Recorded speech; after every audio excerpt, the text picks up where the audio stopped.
येत असतो, पण बरेच दिवस गॅप पडला होता हे खरं आहे.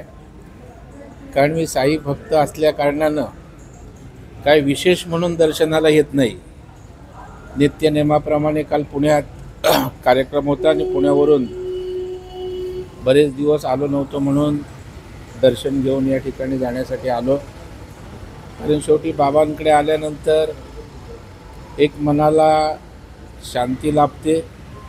त्याचबरोबर आमच्या सामाजिक राजकीय क्षेत्रामध्ये जो आत्मविश्वास असतो तो सुद्धा निश्चितपणे त्या ठिकाणी आमचा दुणावतो आणि म्हणून आम्ही बाबांच्या चरणी येऊन या ठिकाणी लीन होत असतो. तर माजी आमदार सुधीर पारवे यांनी काही खंत व्यक्त केली आहे. जुन्या कार्यकर्त्यांना कधी स्थान मिळणार, जुन्या कार्यकर्त्यांना भाजपात स्थान दिलं जात नाही, असाही त्यांनी खंत व्यक्त केली. नाही, असं नाही आहे. जुन्या नव्यांची व्यवस्थित सांगड घालून भारतीय जनता पार्टी त्या ठिकाणी काम करते. उलट पक्षी जुन्यांचा सन्मानच झाला पाहिजे. आणि आता काय पारवे कुठल्या संदर्भानं बोलले माहीत नाही, परंतु असं अजिबात होत नाही. जुन्यांचाच जास्तीचा सन्मान भाजप पक्ष करत असतो आणि करत राहील. तर भाजपाला देशव्यापी यश मिळत आहे, मात्र पृथ्वीराज चव्हाणांनी आज असं व्यक्त केलं की भाजपा हळूहळू कब्जा करू पाहत आहे. बिहार निवडणुकीवरही ते कब्जा करत आहे. नाही, आता आपल्याला स्वतःला उभारी घेता येत नाही. काँग्रेस संपूर्णपणे आता नेस्तनाबूत होतोय. आपण बघताय राज्य जी काँग्रेसच्या हातात होती त्याच खालसा झालेत आणि एक वैफल्य त्यांच्यामध्ये आलेलं आहे. त्यांच्यात काम करायची हिंमत नाही, राजकीय लढाईला सामोरं जाण्याची त्यांच्यात ताकद उरलेली नाही आणि त्याच्यामुळं आता हतबलतेतनं अशा प्रकारची वक्तव्य करून भारतीय जनता पार्टीला त्या ठिकाणी बदनाम करण्याचा प्रयत्न आहे. परंतु आम्ही काम करतो आहे. देशात मोदी साहेबांचं सरकार काम करतं आहे, राज्यात देवेंद्रजींचं सरकार जनतेसाठी काम करतो आहे. त्याच्यामुळे चव्हाण काय बोलतात, कोण काय बोलतात यापेक्षा जनता काय बोलते हे आमच्यासाठी महत्त्वाचं आहे. चव्हाणांनी जरा पक्षासाठी संघटनात्मक काम मोठ्या प्रमाणावर त्यांच्या नेत्यांनी कार्यकर्त्यांनी उभारावं, जेणेकरून हळूहळू संपुष्टात चाललेला पक्ष निदान सावरला जाईल. रोहित पवारांनी आज पुन्हा एक आरोप केला आहे की कोकाटे तब्बल 22 मिनिटं रम्मी खेळले. नाही, मला वाटतं रोहित पवार अत्यंत बालिशपणे केवळ पुढारीपणाची वक्तव्य त्यांची दिसत आहेत. कालच मी पुण्यात म्हणालो की अजून ते लहान आहेत, थोडं राजकीयदृष्ट्या प्रगल्भ झाल्यावर पवारसाहेबांच्या भूमिकेत गेलं तर बरं होईल. परंतु त्यांनी आत्ताच पवारसाहेबांच्या भूमिकेत गेलेत आणि कोणालाही बेताल निराधार त्या ठिकाणी बोलत आहेत. मला वाटतं त्या रमीच्या संदर्भात त्यांच्या पक्षप्रमुखांनी भूमिका घेतली. माननीय देवेंद्रजींनी कडकपणे काही सूचना द्यायच्या त्या काल त्या ठिकाणी दिलेल्या आहेत आणि मला वाटतं मुख्यमंत्री यांची प्रतिमा आपल्या सगळ्यांना माहीत आहे आणि मुख्यमंत्र्यांची प्रतिमा ही सरकारची प्रतिमा असते आणि त्याच्यामुळं सरकारच्या प्रतिमेला डाग लागेल असलं कुठलंही कृत्य त्या ठिकाणी मुख्यमंत्री सहन करणार नाहीत, या ठिकाणचं सरकार सहन करत नाही आणि तशा प्रकारची मला वाटतं भूमिका सरकारनं घेतलेली आहे. 2 दिवस ऑपरेशन सिंधूवर चर्चा झाली. राहुल गांधीचं भाषण सरस वाटतंय की नरेंद्र मोदींनी जो हल्ला राहुल गांधींनी केला ते सरस वाटतं. तसं तुम्ही नरेंद्र मोदींना स्थान देणार पक्षीय? नाही, असं नाही. विरोधी पक्षांनी सुद्धा चांगली भूमिका घेतली, देशहिताची भूमिका घेतली तर त्याचंही स्वागतच असेल. परंतु आपण बघाल सिंदूरची चर्चा व्हावी म्हणून आग्रह केला, आम्ही सिंदूरची चर्चा घेतली. राहुल गांधी केवळ राजकीय अभिनिवेशातनं त्या ठिकाणी बोलत होते आणि आगपाखड करत होते. कारण सिंदूरचं यश मिळून जे सरकारची प्रतिमा उंचावले ती खतखत त्यांच्या भाषणात व्यक्त होत होती आणि त्यांनी जेवढे प्रश्न विचारले त्या सगळ्या प्रश्नांची माननीय मोदी साहेबांच्या भाषणात उत्तरं मिळालीत. त्यांनी सांगितलं एवढे सगळे देश कोणी आपल्या बाजूने उभं राहिलं. मोदी साहेबांनी सांगितलं की केवळ 3 देश सोडले तर कुणीही त्या ठिकाणी दहशतवादाविरोधात लढायला त्या ठिकाणी अडवलं नाही, उलट दहशतवादाविरोधात समर्थन होतं. आणि मला वाटतं अत्यंत समर्पकपणे आमचे रक्षामंत्री असतील, त्याचबरोबर अमितभाई शाह गृहमंत्री म्हणून असेल आणि मोदी साहेबांनी स्वयंस्पष्ट अशा प्रकारचं निवेदन संसदेत केल्यानं जी काही आगपाखड त्या ठिकाणी होती. आता तुम्ही मला सांगा, तुम्ही राहुल गांधी की मोदी साहेब विचारताय, जी प्रणिती शिंदेनी तमाशा म्हटलं या आपल्या सगळ्या ऑपरेशनला, याच्यावरनं त्यांच्या संवेदना देशाच्या मिलिटरीप्रती काय दिसतात ना.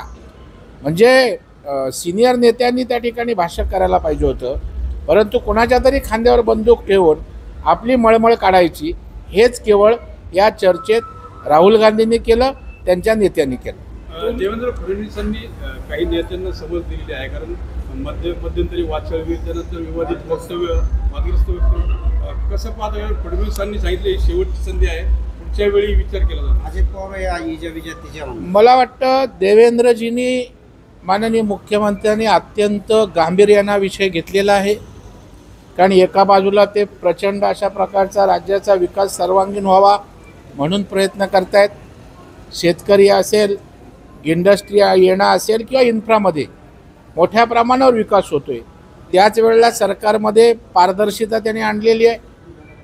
डिजिटलायझेशन, ऑनलाईन सगळे DBT सारख्या गोष्टी आल्यामुळे भ्रष्टाचार कमी होतोय. आणि सरकारची प्रतिमा चांगली होत असताना कुठेतरी आमच्या तोंडून अशा प्रकारची वक्तव्य जाऊन जर प्रतिमा मलिन होत असेल तर ते सहन करायला आता सरकार तयार नाही, माननीय मुख्यमंत्री तयार नाहीत. आणि म्हणून या संदर्भामध्ये कडक अशा प्रकारच्या सूचना माननीय मुख्यमंत्री महोदयांनी सर्व मंत्र्यांना त्या ठिकाणी दिलेल्या आहेत. त्या पक्षाच्या प्रमुखांनी सुद्धा, मग शिंदेसाहेबांनी शिवसेनेच्या आणि अजितदादांनी राष्ट्रवादीच्या आमदारांना किंवा मंत्र्यांना सांगितलेलं आहे की आता यापुढं काळजीपूर्वक त्या ठिकाणी वर्तणुकीची अपेक्षा आहे. सोमनाथ सूर्यवंशी यांचा मृत्यू कोठडीत झाला असा दावा सरकार करत होतं, मात्र हायकोर्टाचा निर्णय जो आहे तो सुप्रीम कोर्टाने कायम ठेवलेला आहे. कुठेतरी चपरा काही सरकारला. मला वाटतं शेवटी न्यायालयीन निर्णय आहे, त्याच्यावर आपण भाष्य करणं किंवा कोर्टाच्या, सुप्रीम कोर्टाच्या निर्णयावर टिप्पणी करणं उचित नाही. त्याची जी काही न्यायालयीन प्रक्रिया असेल किंवा जे काही कायदेशीर असेल त्या यंत्रणाने न्यायव्यवस्था करेल. तुम्हाला कुणी सांगितलं? मला असं काय वाटत नाही. आणि तो विषय सर्वस्वी त्या ठिकाणी मुख्यमंत्र्यांचा असतो, सरकारमधल्या तिन्ही पक्षांचा नेत्यांचा असतो. मला आज तरी असं वाटत नाही की असं काय असावं. प्रणिती शिंदेचं जे वक्तव्य आहे, तुम्ही म्हटलात की ती मळमळ काढली, नेमकं कोणत्या नेत्याची मळमळ आहे की प्रणिती शिंदेच्या माध्यमातून? नाही, मला वाटतं काँग्रेसचंच या ठिकाणी ज्या पद्धतीनं अधपतन संपूर्ण देशात होते आणि सिंदूर ऑपरेशन झाल्यानंतर जी काही प्रतिमा मोदी साहेबांची किंवा सरकारचे त्या ठिकाणी उंचावले, त्याचा पोटशूळ आहे त्यांना. आणि नकळत त्या ठिकाणी पाकिस्तानच्या हिताचे त्या ठिकाणी भूमिका त्यांच्या वक्तव्यातनं या ठिकाणी जाते. ही दुर्दैवी आहे. आपल्या देशात मतांतर असू शकतात, परंतु ज्या वेळेला देश म्हणून उभा राहतो त्यावेळेला पक्षीय अभिनिवेश वगळून साऱ्यांनी एक व्हायला पाहिजे. परंतु त्या ठिकाणी सिनियर नेत्यांनी बोलण्याच्या ऐवजी प्रणिती शिंदेंना बोलायला लावून, एका महिलेला त्या ठिकाणी बोलायला लावून त्या ठिकाणी त्यांच्या खांद्यावर बंदूक ठेवून सत्ताधारी पक्षावर नेम साधण्याचा प्रयत्न झाला. परंतु त्या घसरल्या, सिंदूर ऑपरेशनला तमाशा बोलल्या आणि त्याच्यामुळं लोकांनी त्यांना तमाशा देण्याचं काम त्या ठिकाणी ठिकठिकाणी आंदोलन करून सुरू केले. विरोधकांनी त्यांचा आरोप केलाय ते हँडीट्रॅप करून तुम्ही सरकार पाडलंय आणि तेच लोक आता तुमच्या बरोबर आहे. मला वाटलं कुठल्याही प्रकारचा आधार नाही. कुठला तरी पेन ड्राईव्ह घेतणार, कुठली सीडी दाखवणार, दाखवा ना, मग पोलिसांना द्या, न्यायालयात द्या. केवळ आरोप करायचे आणि त्या ठिकाणी वातावरण कलुषित करायचं, सरकारला बदनाम करण्याचा प्रयत्न करायचा, त्यांना जाहीर आव्हान आहे. विधिमंडळात देवेंद्र फडणवीस साहेबांनी, मुख्यमंत्र्यांनी जेव्हा नाना पटोले पेन ड्राईव्ह दाखवत होते तेव्हा नाना तुमचा बार फुसका ठरला. तसं यांचे फुसके बार सगळ्यांचे आहेत. हातात काही नाही आणि बदनामी करण्याचा प्रयत्न सुरू आहे. सरकार काम करते, करत राहील. शेवट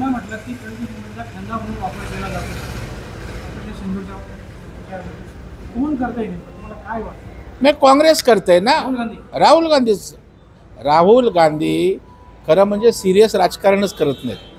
परदेशात जातात, पिकनिकला येतात, तसं 2-4 दिवस देशात येतात, असंच काहीतरी खळबळजनक बोलतात, परत त्या ठिकाणी पिकनिकना निघून जातात. आणि मोदी साहेब ॲट द सेम टाईम दिवस रात्र परिश्रम करतात. त्याच्यामुळे आता परिश्रमाचे दिवस आहेत, केवळ तोंडाने वाप दवडण्याचे नाहीत.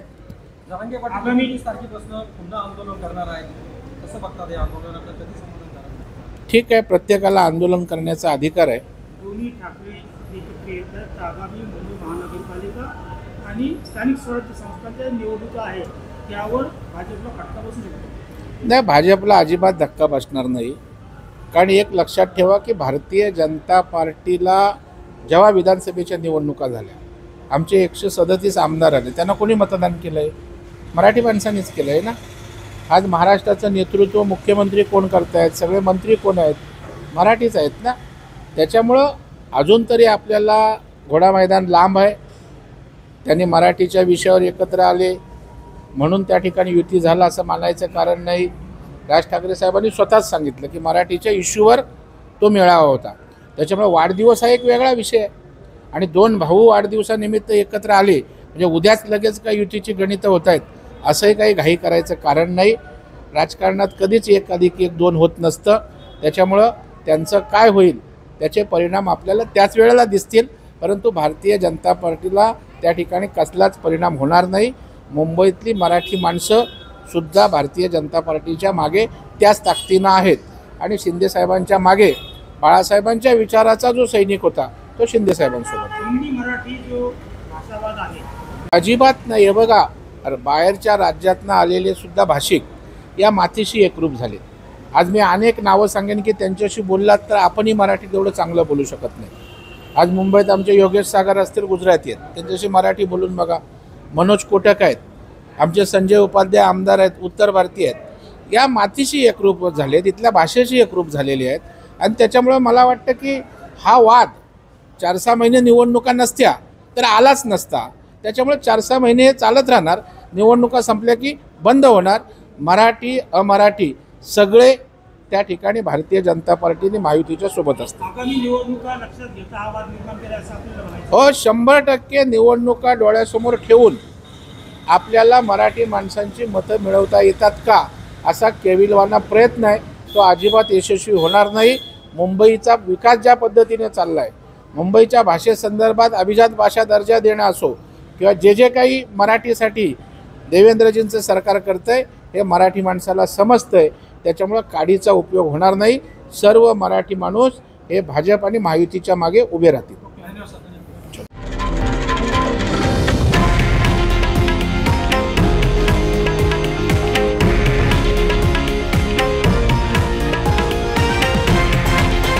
हे आहे देशातील नंबर 1 न्यूज नेटवर्क आणि आपण पाहत आहात TV9 मराठी, एकमेव.